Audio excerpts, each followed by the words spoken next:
Pamjet që po i shihni janë të para 2-3 ditëve, kur vendi ynë u përfshi nga rreshtet e shiut, por edhe dëborës në viset veri perëndimore të vendit.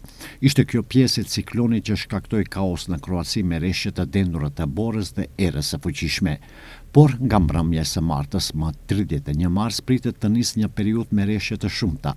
Sipas Meteo Alarm, në zonat e ulta dhe në qytete do të ketë kryesisht shi, ndërsa në zonat më të larta dhe në male mbi 1000 metra do të bjerë borë, e cila në disa vende mund të krijojë shtresë prej 40 deri 50 cm e në disa male edhe mbi gjysmë metri. Rreshje më intensive priten të mërkurën dhe të ejten më 1 dhe 2 prill, ku në disa zona mund të bien mbi 50 litra shi për metër katror. Kufiri i borës, veçanërisht në pjesët veriore dhe perëndimore, do të zbresë në 1000 metra, ndaj borë mund të bjerë edhe në vendbanimet më të larta.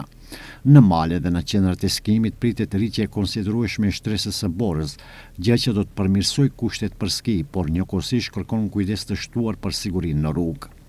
Temperatura do të jenë nën mesataren për këtë periudhë të vitit, në mëngjes nga 0 deri 9 gradë, ndërsa gjatë ditës nga 5 deri në 12 gradë. Meteorologët bëjnë thirrje që drejtuesit automjeteve të jenë jashtëzakonisht të kujdesshëm, sidomos gjatë lëvizjeve nëpër qafa malore dhe zona më të larta, ku pritet shtresë dëbore, si dhe të përshtatin shpejtësinë sipas kushteve në rrugë.